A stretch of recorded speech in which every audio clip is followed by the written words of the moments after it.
The fall of Numenor stands as one of the most tragic and cataclysmic events in Tolkien's Middle-earth legendarium. This tale intertwines themes of hubris, manipulation, and divine intervention as the pride of Ar-Pharazôn, the deceit of Sauron, and the folly of men seeking immortality culminate in the island's destruction. In this video, we'll delve into the final days of Numenor, exploring how its downfall changed Middle-earth forever and set the stage for the wars against Sauron in the Second and Third Ages. Ar-Pharazon's rise to power began amidst an age of unparalleled glory and strength for Numenor. As the mightiest of all men, the Númenorians had extended their dominion across the seas, crafting an empire of unparalleled wealth and influence. Yet beneath their splendor festered the seeds of pride and discontent. By the time Ar-Pharazôn came to power, the ties that bound Numenor to the Valar and the Elves had frayed. Many of the Númenorians, once steadfast in their faith to Eru Ilúvatar, now questioned their mortality and envied the undying lands of Aman. Ar-Pharazôn, a man of immense charisma and ambition, embodied the growing unrest among his people. Born into the house of Elros, Ar-Pharazôn possessed the royal bloodline of Numenor, but his path to the throne was neither direct nor unchallenged. His claim was strengthened by his forced marriage to Queen Miriel, the rightful heir, a union many viewed as a usurpation. Yet his strength of will and military prowess won him the loyalty of the army and the admiration of his subjects. Under his rule, Numenor expanded its influence further into Middle-earth, subjugating nations and peoples.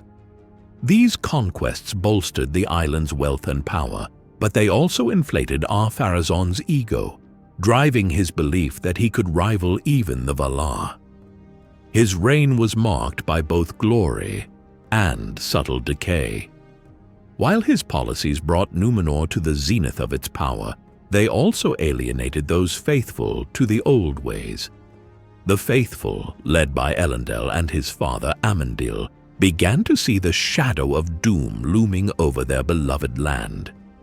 Ar-Pharazôn's actions set the stage for a confrontation not only with the Valar, but with the divine order itself, as his insatiable desire for immortality and dominion blinded him to the warnings of those who sought to temper his pride. The arrival of Sauron in Numenor was a pivotal moment, marking the turning point in the island's history. Sauron, long an enemy of Numenor, had risen to power in Middle-earth, proclaiming himself the King of Men. His dominion threatened the Númenorian colonies, sparking outrage in Numenor and setting the stage for a confrontation. Ar-Pharazôn, emboldened by his own might and convinced of his superiority, launched an unprecedented military campaign against Sauron. With a fleet so vast that it darkened the seas, Ar-Pharazôn landed in Middle-earth and demanded Sauron's submission. Surprisingly, Sauron chose not to resist. Knowing he could not defeat Numenor's overwhelming power in open conflict, he employed his cunning. Sauron feigned submission and allowed himself to be taken as a prisoner to Numenor. This act, seemingly a triumph for Ar-Pharazôn, was in truth the first step in Sauron's master plan. Once in Numenor, Sauron began to weave his influence. His physical form, though menacing, radiated charisma and a dark allure that captivated those around him. Over time, he gained the ear of Ar-Pharazôn, becoming a trusted advisor despite his status as a prisoner. Sauron played upon the Númenorians' deepest fears and desires, exploiting their longing for immortality. He whispered that the Valar sought to keep men subservient, denying them the rewards that should rightfully be theirs. He sowed distrust of the elves, painting them as complicit in the Valar's supposed schemes. Slowly, Sauron undermined the traditional faith of Numenor, replacing reverence for Eru Ilúvatar with worship of Melkor, the dark power who had opposed the Valar in ages past. Ar-Pharazon, swayed by Sauron's flattery and his promises of eternal life, embraced these heresies, setting the stage for Numenor's spiritual downfall. Under Sauron's influence, Numenor was transformed into a land of fear and darkness.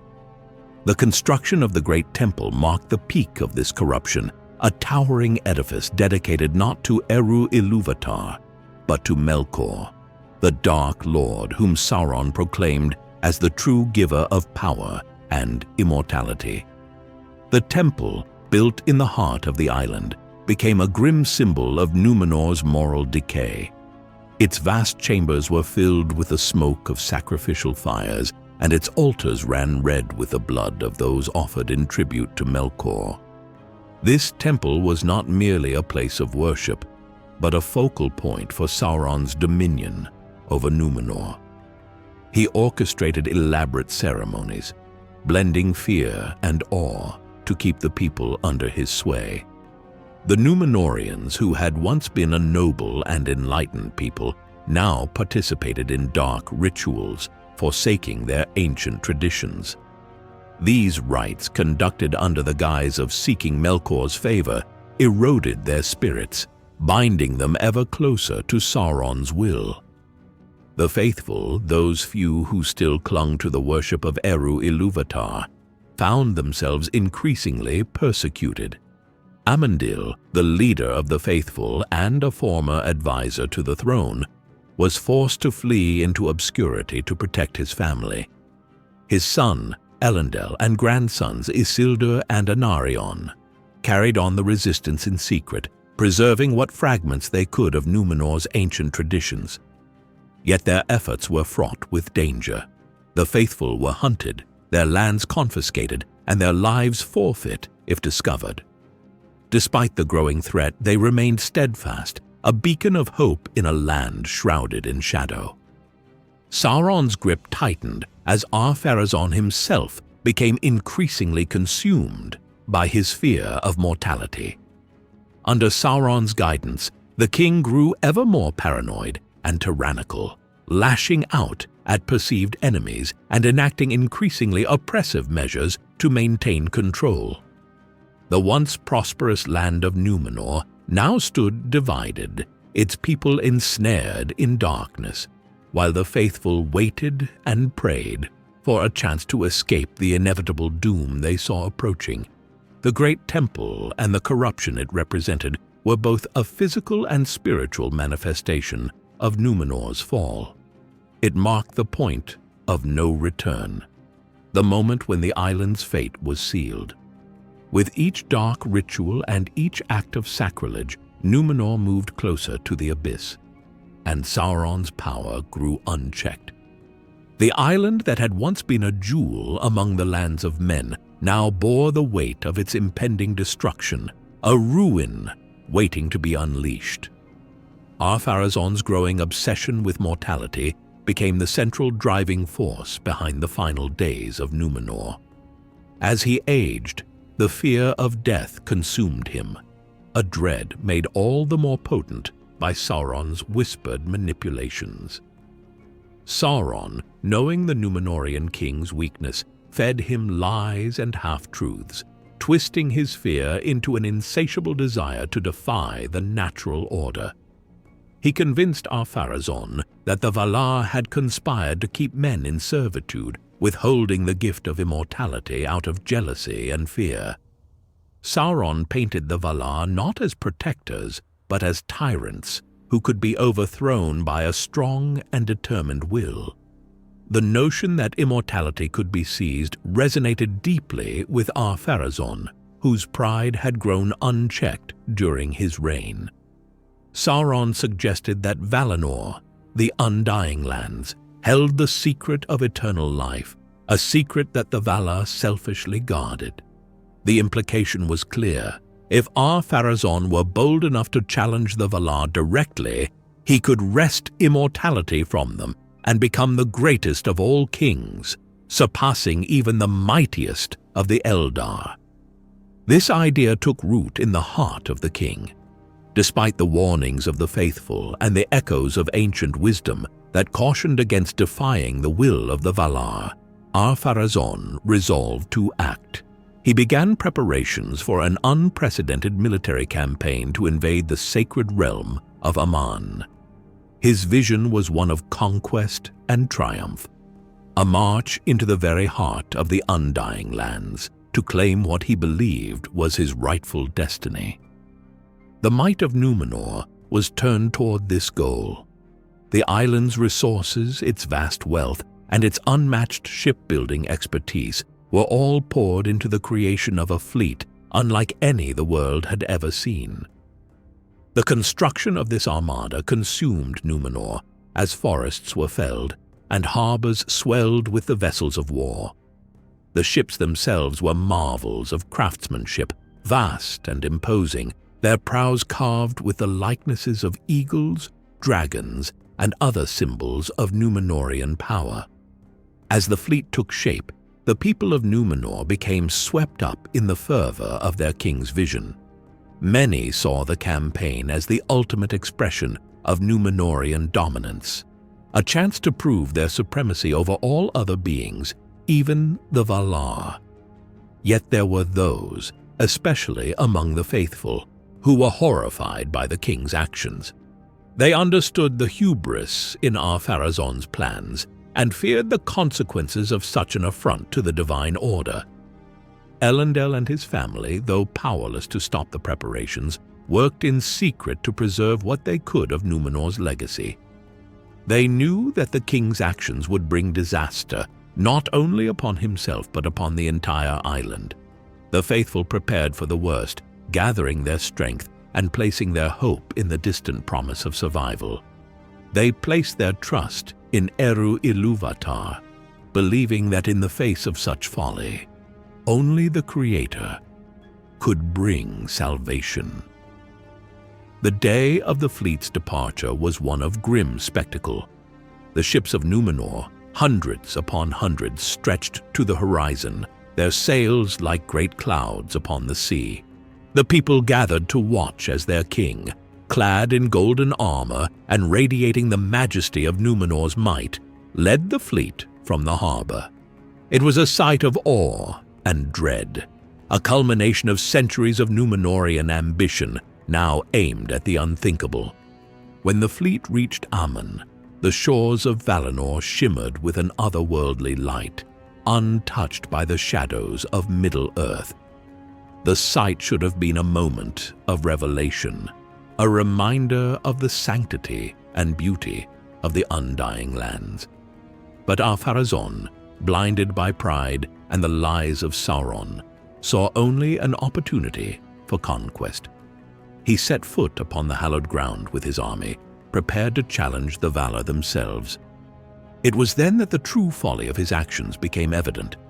The Valar, guardians of the world but not its ultimate masters, did not rise to meet him in battle.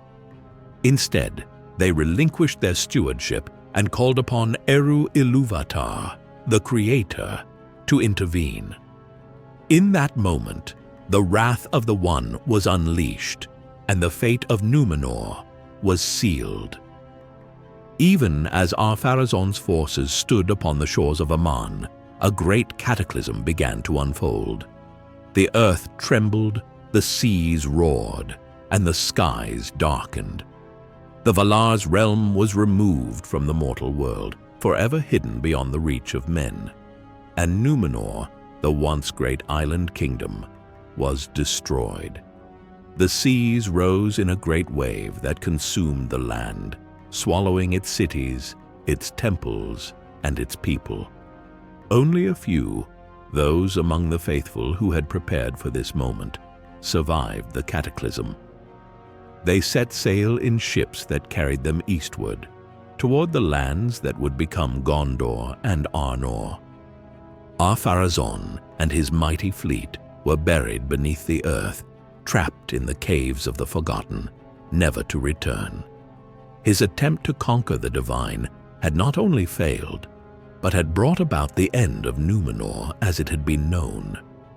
The folly of his quest for immortality had led not to glory, but to utter ruin, a testament to the dangers of unchecked pride and ambition.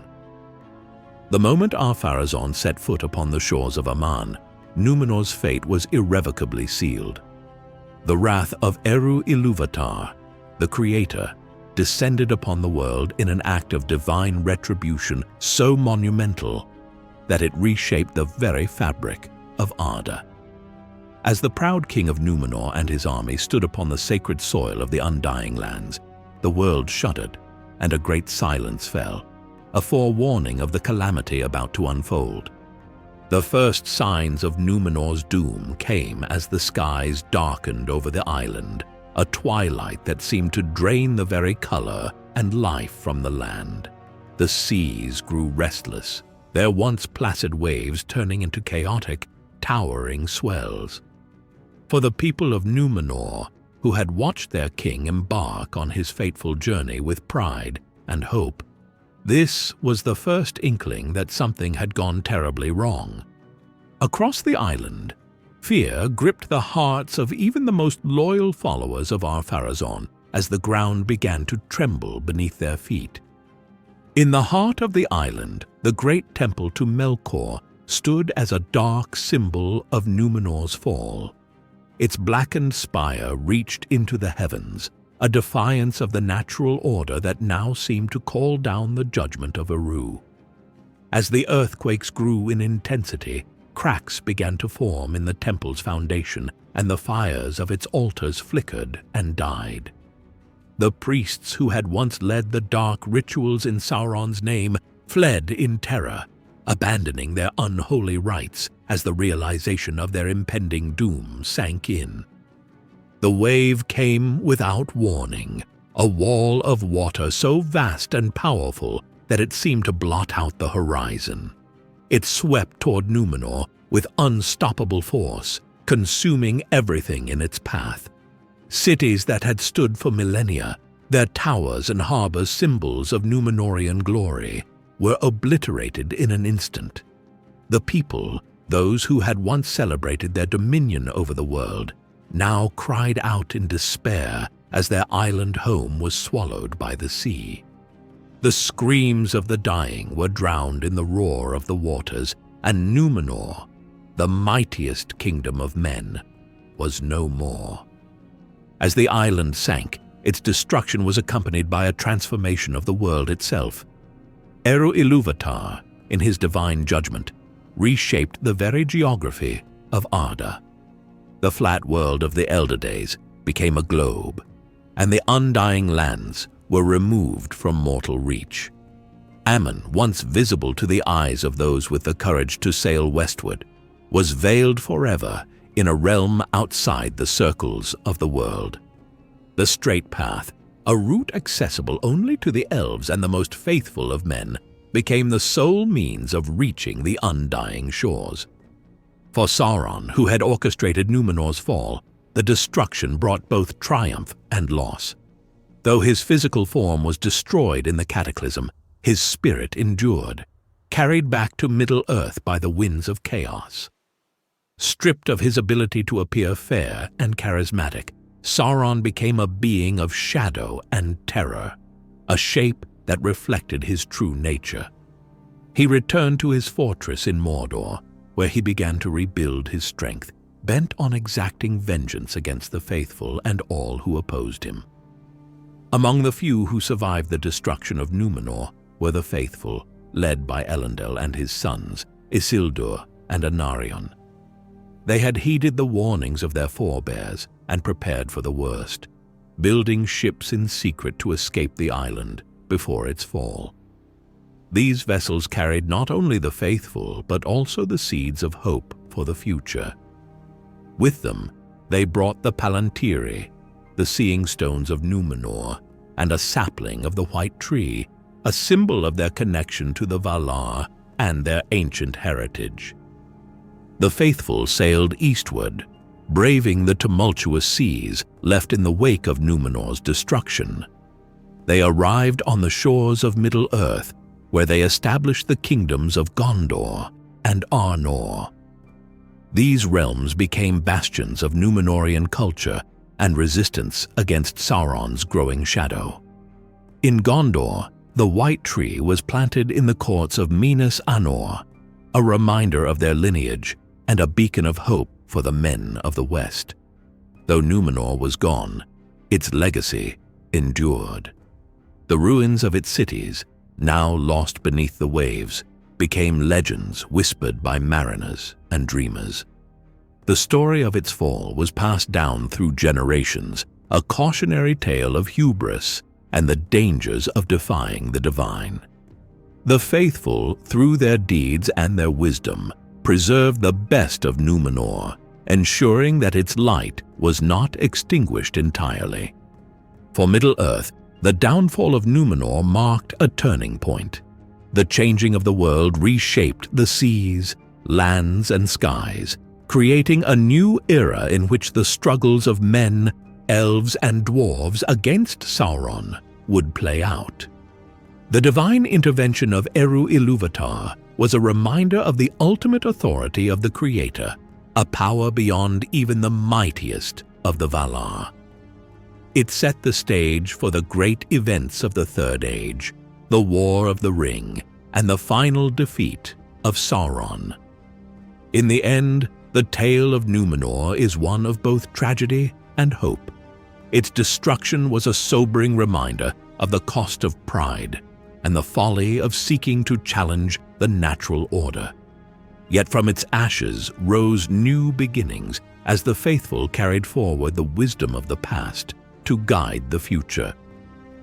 The downfall of Numenor remains one of the most profound and transformative moments in the history of Middle-earth, a story of loss, redemption, and the enduring resilience of the human spirit.